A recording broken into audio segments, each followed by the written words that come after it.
I have bad eyesight, but my retrospection is 20/20.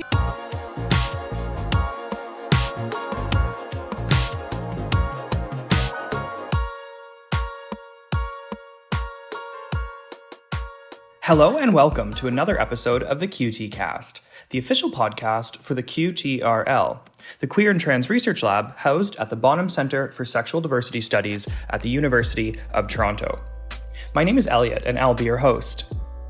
In this special two-part graduate spotlight feature, you'll get to meet our amazing grad students and hear about their ongoing research projects. In today's episode, you'll meet the lab's graduate research assistants, Kanika, Lawton, and Elio, Colavito. And we're joined by Henry Young, one of our undergraduate assistants to the podcast, as co-host. But before we continue, I have some special announcements regarding next year's cohort at the Queer and Trans Research Lab. The Bonham Centre for Sexual Diversity Studies is calling for applications for the Graduate Research Assistantship, the GRA program, as part of the Queer and Trans Research Lab in 2023 and 2024. These applications are due on Friday, March 3rd, 2023. The program will provide 2 to 3 research assistantships to graduate students working in queer and trans studies in any discipline. The RA-ships are designed to provide training to our students in research methods and practices, social justice collaborations, and community outreach initiatives. Applicants are also asked to participate in a variety of events, such as presentations, workshops, panels, and other QTRL meetings. GRAs will be assigned to faculty and community members of the QTRL cohort and are expected to be living in the GTA during the time of the assistantship. The successful candidates will receive a stipend of $10,000. The assistantships will take place from September 2023 to June 2024. All GRAs are expected to be active members of the lab. The Bonham Centre also invites applicants for the doctoral dissertation completion grants, which are due Friday, March 3rd, 2023. 2 to 3 dissertation completion grants for $5,000 each will be awarded annually to advanced graduate students whose work makes significant and original contributions to queer and trans studies in any discipline, and who are in the final year of their program. The awards are designed to assist full-time doctoral students to complete their thesis writing and defense. Successful applicants must be full-time doctoral students at the time of the award and will be asked to present their work to the QTRL. Now, without further ado, let's hear from our amazing graduate research assistants.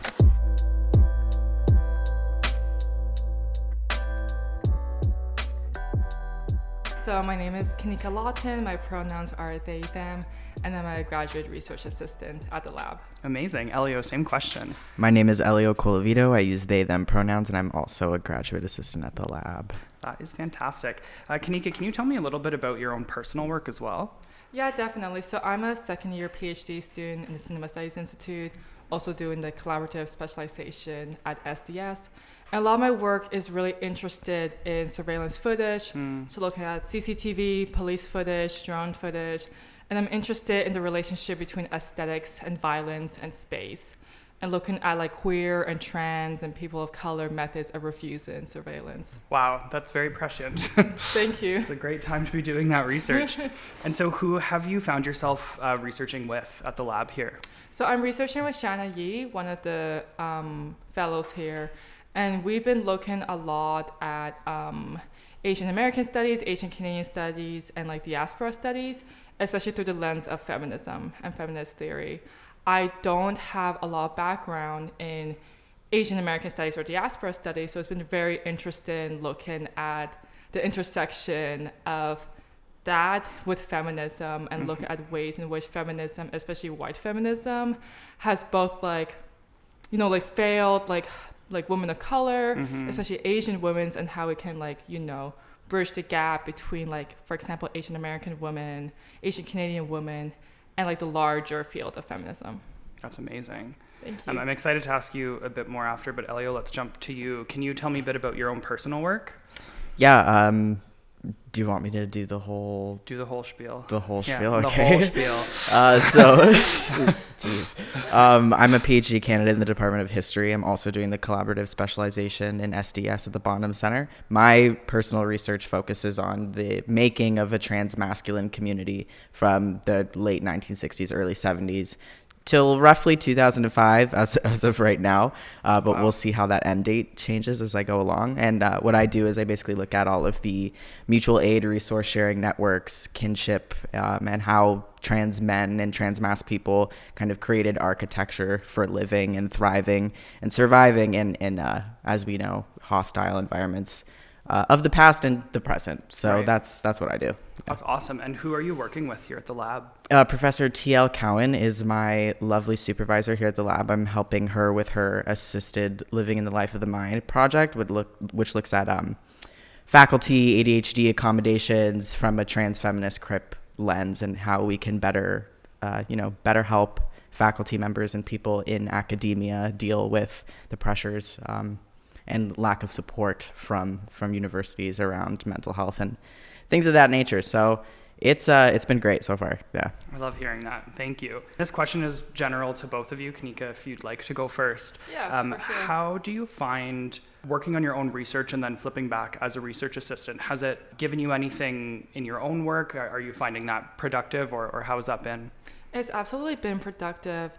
Me and Shannon have been thinking about a potential monograph or anthology that we're pitching that looks at like the intersection of like feminism and Asian diaspora studies.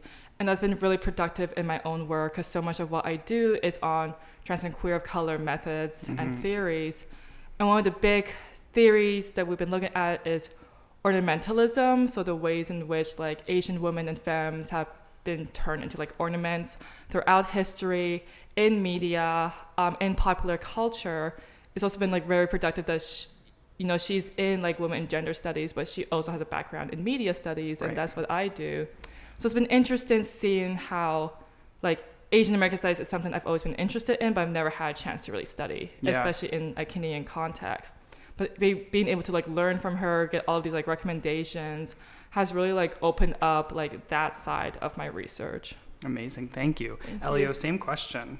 I would actually say that my work at the QTRL with Professor Cowan has actually helped me, still in a work sense, but more personally than the way that it's affected my research itself.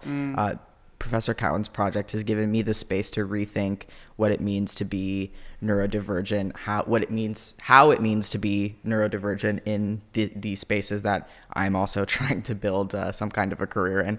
And so that's been really game changing for me in thinking about how I work, why I work, what I'm doing to kind of help myself cope with the environments not built for my own thriving, right? So that's, I think, the chief thing that's come out of helping Cowan with the project is just kind of rethinking my own place in this bigger world that it's often more comfortable not to think too hard about what that all means. Yeah, but you have to deal with the discomfort, eh? Exactly. Probe into that. So speaking of work, how have you both been finding balancing your time here at the lab with your own personal work? It definitely feels like it's going to be easier this semester now that I don't have coursework. But I'm also, building the reading list and all of that. In terms of balancing lab work and my own research, it's really helped me, I guess, really think about, okay, what's necessary, both for my own research and my own thriving, and also helping Shanna with her work in the lab as well. But it's also, I don't want to ever only focus on one thing, because I don't just do one thing. Of course. My background is already interdisciplinary. My background is in psychology. Oh, wow. Yeah. And then I was my minor was in film, so I'm let's go do that. And go all the way to grad school in cinema studies. That's awesome. Yeah. And then the specialization with SDS is already interdisciplinary. And now we're bringing in more feminist theory and Asian American diaspora studies. So I never want to just do one thing. Yeah. I don't want to pigeonhole myself in anything. And that has also helped me consider okay, this is important to me. This is also important to me. How can I holistically bring them all together? Yeah, that makes sense to me. Elio, do you have anything to add to that in terms of work balance? I said work life, but it's work balance. Yeah, work There's balance. no life here. Yeah, I mean, the QTRL gives me the opportunity to do the things that I'm missing in my home department in terms of how I'm thinking methodologically and what have you. So it's really great to have another place to kind of toy around with some of the ideas that I have and that I, like to think alongside other like-minded scholars who are, in their own ways, you know, on the cutting edge of all kinds of fantastic ideas and stuff. And it's great to just be in the room. And so as long as there's that kind of dynamic relationship with the QTRL, it doesn't make it difficult to show up and to divide your time, because it's such a, you know, fresh space, and a very caring space at that, one where people are, you know, supported, not just financially, but also emotionally in our group check-ins and all of that great stuff. So, it's just easy. It's easy to come to work and have a different work that I do, right? in a weird way. Multiple works. Yeah, I'm glad to hear that it's working though for you, for both of you. And how did you both get involved in the research lab here? Yeah, Elio, do you want to go first? Yeah, the call for applications went around the inbox the year prior, and I kind of had my eye on it, but didn't really take it too seriously the first time around. And then, you know, this year, after seeing all of the great stuff that the first round of people at the QTRL were doing and the kinds of awesome stuff that were coming out of the lab, I was like, okay, I want to throw my hat in the ring this year for sure. It sounds like the place to be. So yeah, I threw my hat in the ring and got lucky. Amazing. And Kanika? I knew that it was starting up because the first year of QTRL was my first year of the PhD. So I was aware of this like new thing, and I was like, oh, that's really interesting. And I was taking a course with Jazz Route, and they were mentioning it. But it was on my radar, and I was like, well, I barely like got into the PhD program. Like, I'll think about it, but this is very much a later thing. And then I did the SDS curriculum to like fulfill like the requirements for the specialization. And Diana was there, and she emailed me encouraging me to apply to the lab. And I was like, oh, this is something I wasn't really considering now, but why not? I think it'll like really help me, you know, like get my things sorted, hopefully earlier in the program. Yeah. And I got in, and it was really exciting. And I told Jazz, and it's been very, very good so far, and Jazz is actually on my committee now. So I learned about QTRL through them, and now they're on my committee. So it feels very like full circle. Everything got tied with a bow. Those are the best stories. I love hearing that. So what I'm gathering is if you had any advice for anyone who's on the fence, the advice would be to apply. Yeah, Is that definitely. what you both say? Yeah. I'm curious, Kanika, how do you typically approach your research? And maybe if you want to direct this question at somebody who might be struggling or doesn't know exactly how to start doing this kind of work. Yeah, definitely. I think because I'm so early in my own research, one of the big things for me is curiosity, like not foreclose on anything, even if you think it might not be directly related to what you're doing. It might come back and become relevant even like months later. I have bad eyesight, but my retrospection is 20/20. So I'll see connections and patterns like months later, and noticing that, you know, I thought I had disparate research interests, like looking at like papers from like past years, but then noticing like threads like that went throughout my papers and throughout what my interests were, when even though they were in different fields, it was still like I had like the same interests, the same questions were coming up. So I think my biggest piece of advice is curiosity. Yeah. Like if something interests you, it interests you for a reason, even if you don't know what that reason is just yet. And to keep asking questions and surround yourself with people who are willing to ask you questions as well. Like they're supportive, and if they're supportive and they want you to thrive, they're going to ask you questions that make you pause and think and go, I didn't consider that yet, but maybe I should. I really like that. And I find too, kind of burning through courses and your own research and your applications, like there's so much in the wake that I personally forget to look back at. Old papers, even these kinds of stuff that obviously animate my interest. So I think that's great advice. Thank you. Thank you. Elio, same question. Or anything to add. Yeah. I mean, I'll definitely echo that curiosity is the most important component. But I think for me, it's I take my very old documents that are all very interesting, and it's about trying to figure out how they fit, how all of the thoughts that I'm having about a particular set of documents or some aspect of the history I'm trying to tell, like what is kind of the big question, and I ask myself. And so even on days where I don't really know where I'm starting or what I'm looking at or what I'm going to say about the things that I'm inevitably going to look at, it's kind of easy at the end to just kind of have a very quick exercise repeatedly throughout of like, so what? Am I even saying anything? Yeah. Does this mean anything, or is this just a collection of fun facts for myself to go to bed with? Right. And then you Can't it kind be of both? just rinse and repeat until your supervisor agrees that there's a thought on the page. Something worth following. Yeah, something worth continuing to write about. Yeah. I love that. Thank you so much. The question I'm going to ask is, what's one of your favorite tidbits of information that you've come across in your research? Could be your personal research, could be with your research assistantship. But you can take favorite however you want. It could be least favorite. It could be the most appalling thing you've learned, the most exciting, surprising. Yeah, actually, I'm lucky because it happened the last time that we met as a group. During Professor Cowan's share and tell, she was talking about compulsory temporality. And I think about temporality a lot in my own research, thinking about meaning making and memory and as an oral historian and stuff. So thinking about how compulsory temporality not only bears weight on me as a researcher, but also on the people that I'm talking to and the ways that they remember different aspects of the past, I think is an interesting thing that to play around with. It's difficult to, you know what? We'll leave it there. We'll leave it there. Dot. Yeah. That was great. Thank you. I think I have mine. Cool. And a lot of what I do is actually around violence and like different forms of violence. So this is an interesting fact because I found it appalling. And then the more I read about it, the more I was like, okay, yeah. Now that makes sense, but I'm just like, oh, there's like things are starting to slot into place. Right. Mine was read more about the ADA. This was the American Disabilities Act that protected Americans with disabilities in the United States, and it passed in the early 1990s. And there was a lot of controversies around whether or not trans people should be included or if gender dysphoria should be considered a disability. Interesting. And looking at like trans studies within the context of MAD and disability studies and just seeing these like really blurry lines between like disability in terms of being protected under disability laws as a trans person, but also not being medicalized as a trans person in that way. Right.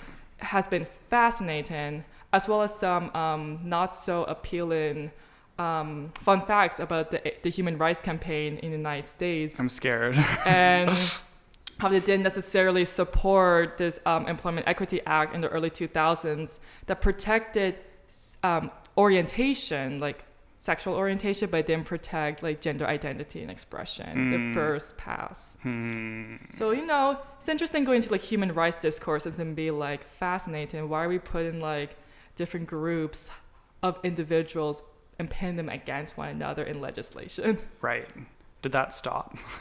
It has not stopped. It has not stopped. It has not stopped. And I'm just like, okay, so my like hesitation around the HRC has a history. It's not just me being like, I'm a radical and this seems to be like a neoliberal nonprofit. Like there's a reason behind my feelings.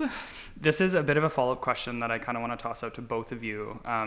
Feel free to answer as much or as little as you want, but I'm curious, doing research around communities that violence often adheres to, how do you feel? Like, how does it make you feel? And do you have any tips to, I don't know, helping anyone else doing this kind of work?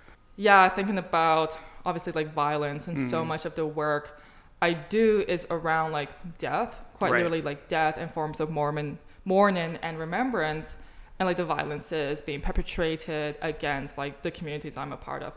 A lot of it is also like I have a history with like affect theory and like thinking with feelings, with the archives of feelings and what it means to do work and be affected by that, and at the same time not trying to displace that affect, not trying to displace why you have these feelings, making sure that I don't turn into my own object of study, and making sure my communities are my objects of studies, but also knowing that like this feels bad, and being able to feel bad instead of like I need to like repress this because I'm a serious scholar who's displaced from everything.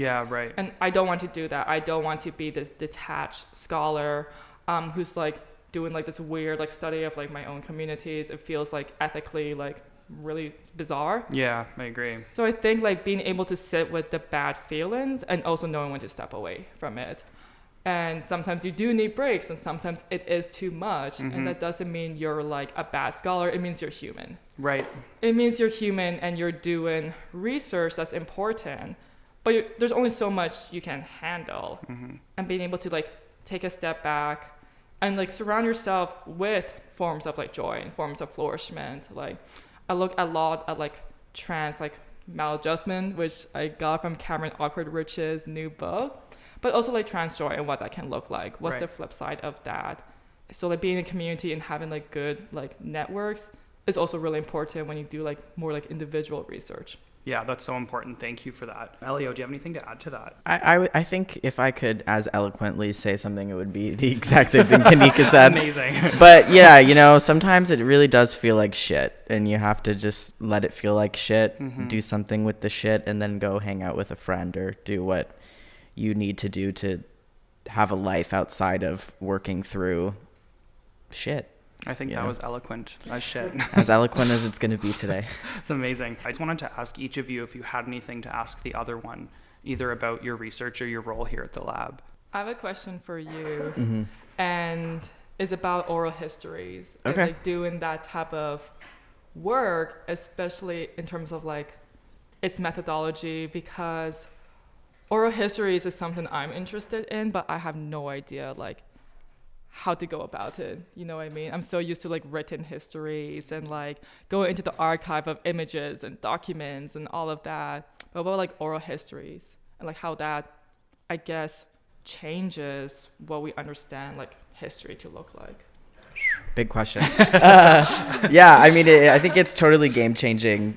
Henry was just talking before we sat down and started the podcast about how a lot of what's on written record is written and recorded and preserved by, you know, cishet white dudes that don't want other people's histories in the archive. And that's obviously a very simplistic conversation about how that happens, but it's enough for the time being. Yeah, and so oral histories are, at least from my research's perspective, is often the only way that I can get some of the information from the communities themselves and not from that, you know, medicalized, institutionalized documentation. And so it's totally game changing because one, the historical actors are in the driver's seat themselves. They're shaping the document. If we look at the oral history interview as a document and as a text, they're shaping the text. I'm sharing authority with those people, and so I'm also shaping the text. And so there's this really amazing and also quite scary dance that you're doing with someone that you oftentimes have a lot of respect and admiration for because they did something really important for your community, right? And so there's this little dance of curiosity but also appreciation that often bridges a generational divide. And it's, in my opinion, a pretty magical space to occupy. I don't really remember what your question was other than like oral history. I really love that answer about like so many documents are part of that like medicalized, institutionalized, like very like written by cis white men. But like oral histories, like it changes like how we understand historiography, like what history, how it can be documented, but also how it can be like, you know, distributed. I really like that. Yeah, from a public history standpoint too, it's really interesting because most people are not going out to museums for funsies these days, for the most part. And so oral histories have this really amazing quality to them where you can put them up online and have people interact via social media. And it's a different way of interacting with history than we've ever really had. And the medium lends itself nicely to the way that people are consuming information these days too. So it's kind of this happy, while not perfect, marriage between the source and the output. It's exciting. There's lots of cool work going on out there. It's really exciting. That's great. I do have a question for you. Okay. I know that you're also a poet. Yes, I am. And I was curious about the relationship between your poetry and that side of you as a thinker and a writer and what you're doing, you know, in the institution and someone getting a PhD and doing the marathon. Yeah, definitely. So I am a poet and I've been published in quite a few places. And I've been thinking a lot about like the poet as scholar, the scholar as poet, not just in my own work and like how that affects my poetry practice, but also my scholarship. Like Bell Hooks is such an important writer to me. and also as a poet, and also as a scholar, and also as someone whose pedagogy is one that I want to model my pedagogy after. But also looking at like Diane Brand's work as well, and how important she is as a poet and a scholar. And I think the person that really made me feel like, of course, like these are like huge thinkers that I really respect. I think the person that really made me go, oh, I can write scholarship in a way that isn't like dry and like difficult to read. And we're in a 2-hour seminar, and it took us those 2 hours to go over like maybe half a paragraph because we can't actually understand what's going on, and none of us can agree, and there's 10 of us. The scholar that made me think, oh, there's another way to write scholarship was Cynthia Hartman, especially in Tell Your Mother, but really in Wayward Lives, Beautiful Experiments. And that book, not just in terms of like there's new ways of doing history, there's new ways of writing about this, and it's poetic, and it is deliberately poetic. And I really like that. I like that bridge in between like poetics and also scholarship of you don't have to do one or the other. Right. And Claudia Rankine's Citizen, and how she talks about race in media, and how she goes between these like scholastic essays are also personal essays, are also poems, and seeing like this bridge of genres. And it has both helped my practice as a scholar and helped my practice as a poet, where it's like I don't have to do one or the other, I can do both, and they can inform, you know, those sides of my writing life. Thank you both for that. That was fantastic. And so let's transition a bit. Henry, who is research assistant to the podcast, has come up with these amazing questions. So I'm just going to shift this over to you, Henry. Thanks, Elliot. So I guess as just a teaser to the people who are actually listening to our podcast in regards to deeper insights into the work that you do, not that we haven't already been doing that, I felt that this question could also resonate with Kanika specifically, given that you study surveillance studies, and you know, the way that we process and store information these days is changing so much, right? And so, Elio, you said that you studied transmasculine mutual aid networks from the 1970s to 20s, which I think is like a time period where, you know, we slowly started to enter like the digitalized age, right? And so how do you feel a lot of these mutual aid networks have changed over this time period? Ooh, how have they changed? Yeah, or if anything has changed at all, honestly. Yeah, things have certainly changed. Yeah. The thing I think that when these networks kind of start forming in the early 60s, they start out of this place of lacking, right? And so it's often trans men looking at each other, whether they have, and they often have specialty outside of being trans in fields that equip them to do this kind of work. So, you know, someone who's a nurse who turns resource sharer, psychologist turned, or you know, that kind of clinician turned research or a resource sharer. Sorry, I'm jumping all over the place here. And so it's these kind of like professional turned personal turned social networks that start to form where these guys are assisting each other. Into the 80s and 90s, they get real groups, real support groups that are meeting in buildings every Friday, and people are giving out safe needles and talking about harm reduction before we were talking about harm reduction and that kind of stuff. And then into the late 90s, early 2000s, those spaces, they shift online. And one of the reasons they shift online is because the world around the spaces is not the safest to be meeting in broad daylight at the queer center, waving your trans flags around, right? And so they move online for safety, but also for accessibility, right? A lot of the people who need these spaces don't have time in their day to come to the city core every other Friday and have some sandwiches with their brothers. And that's just kind of what it looks like. So they kind of changed in that way throughout the period that I'm looking at. And then as we approach today, there's this yearning for that in-person real space again, where people want to be in rooms having sandwiches with their brothers.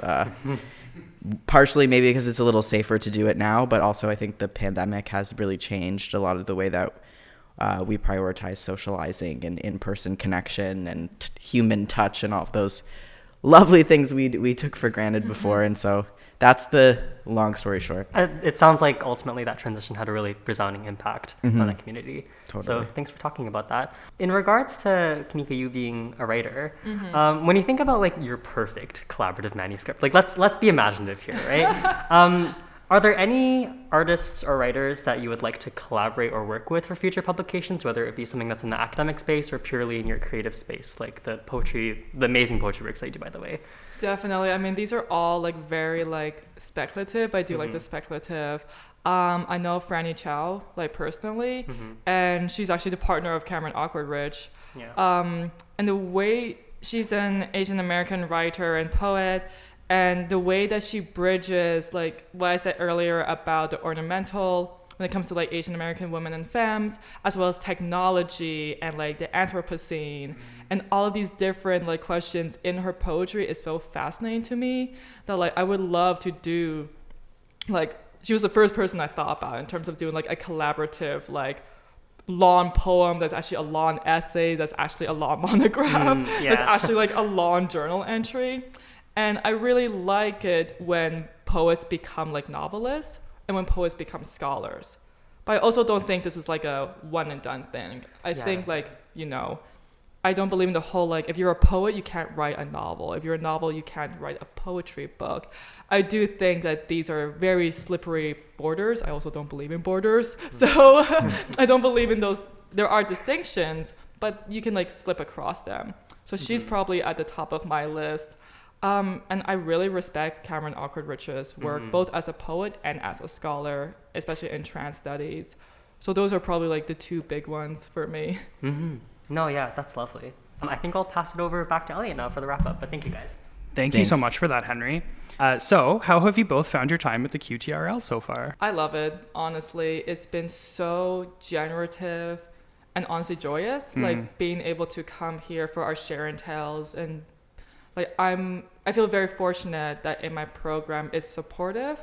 Right. And yet coming here and like being surrounded by people who are not in the same program in me, who aren't doing the same things as me, and then like being in a space where we can have like hard, difficult conversations about things that affect us and our communities. At the same time that we can have like joyous conversations, that we can laugh as much as we reflect. And I really like that a lot. It's really helped me out both as a scholar, but also just as a person, like navigating what is very frequently a space that is very white, very male, and very cis, and very Canadian in terms of like citizenship, and also upper class too. So navigating spaces that aren't meant for people such as me and the people that I really care about, and be able to come into community and talk about what it means to be in this space, also in this space, which I kind of like. It's like, we're going to refuse the institution while inside the institution. It's very undercommons. I love it. I love that. Yeah. It's just funny. I'm reflecting on all the times. Yeah, we'll talk about something in a room that's as serious as, you know, like a mental health crisis. Then immediately it's like, what queer TV show did you watch? And like, they're just on the tail of each other. And I love that. Elio, same question. Yeah, I'll forego all of the things you already mentioned. Kanika keeps stealing my thunder. Sorry. No, it's okay. Yeah, I mean, the QTRL, like I said before, it's great. It's interdisciplinary. It gives me something, a community, an intellectual community outside of my home department where I can share ideas with like-minded people who are also doing really different things, but I do still feel like I'm constantly filling my bucket with so many interesting and useful ways of thinking about my own research and my own communities and the communities that mine rub up against in various ways. And so, yeah, it's a generative, pretty cool place to be. I feel lucky. These kinds of spaces did not exist and still don't exist in a lot of universities. So just to be able to be here, I know is such a privilege. And if I could do it every year, I would, you know? Couldn't agree more. Yeah. Thank you for that. If you both had the chance to start your academic career over, and if you had to select a new discipline that is something that you don't work in right now, what would you select? Elio, do you want to go first? That's so hard. You also don't need to have an aptitude for it. Because like I would probably do physics or astrophysics, can't do math. So, but I want to. I would do geography. Cool. Just thinking about space in a way that historians don't often think about space, I think is really interesting and something that I do a little bit of reading on the side every once in a blue moon and try to weave into my own research and writing. And so I think to commit myself fully to geography would be interesting. Yeah. Cool. Fun. Maybe in another lifetime. Maybe. Yeah. And Kanika? I was also thinking of astrophysics because I really like the astronomy courses I took, and physics is weirdly the one science I'm not bad at, but I'm also bad at math, so I don't know what happened there. Share your talents with me. I think I had a TA in physics who was like, physics is just the way it is, and that like really stuck with me. I was like, physics is just the way things are. Meanwhile, everything else you're like deconstructing everyday life. Exactly, but not physics. Gravity is real, guys. It is real. But probably astrophysics and honestly architecture. Cool. Because I complain a lot about ugly buildings. How do you feel about Robarts? Oh my goodness. I feel like if my friends who are going to listen to this podcast are like, we already know. I have thoughts on realism, but Robarts has seen me in so many different iterations. I'm like, I like that weird looking building. Yeah, it gets a pass for that, eh? It gets a pass because of my relationship to it. I feel similarly. Okay, so then finally, hobbies. Do either of you have any hobbies? What do you like to do outside of all academic stuff? So I do write poetry, although I don't really see it as a hobby. I do see it as like another way to cultivate my writing practice. Yeah. In terms of hobbies, I'm trying to think. I mean, that's a pretty good one. I said not academic related, but that's not fair. Not academic related. I was like, does going to the movies count as a hobby? Yes, it does. That's one of my hobbies. I love going to the movies. I love like going to like retrospectives and like, oh, we're going to go to this like tiny theater that's showing like a trash movie. Let's go right now. I love seeing like bad movies. Oh, me too. And like watching bad TV. I don't believe in guilty pleasure, so I'm like, let's watch things that aren't good, but they're hilarious. I love that. There's only pleasure. That's amazing. And Elio, how about you? Yeah, I go to the movies a fair bit myself. I listen to a lot of music. I like to have a camera on me a lot of the time. Not in a serious way, in a point and shoot, drop it off at downtown camera way. I love downtown camera. Shout out downtown camera. Yeah, and then I do actually lift a weight every so often. Been known to lift a weight. Been known to go to the gym and lift a weight every once in a while. So that's amazing. Those are my hobbies, yeah. Thank you so much. Is there anything that I didn't ask either of you that you were hoping we would cover? This has been good, so Yay. I don't think so either. Thank you. Thank you both so much. This was amazing. Thanks for having us.